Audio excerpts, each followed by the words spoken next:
তোমাকে কিন্তু আমি ভালোভাবে বলছি, ঈমান ছাড়বা নাকি তোমার জীবন ছাড়বা?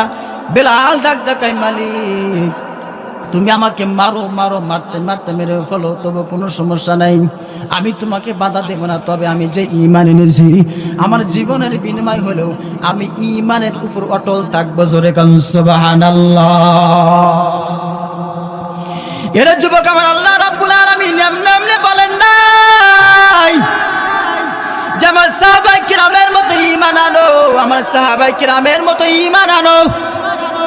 হযরত বেলাল যখন বলল, মালিক তুমি আমাকে মারো, কোনো সমস্যা নাই, আমাকে মারতে মারতে দুনিয়া থেকে চির বিদায় করে দাও, সমস্যা নাই, তবে আমি যে ঈমান এনেছি আমি সেই ঈমান পরিত্যাগ করতে পারবো না, আমি সেই ঈমান পরিত্যাগ করতে পারবো না। উমাইয়ার মাথাটা গরম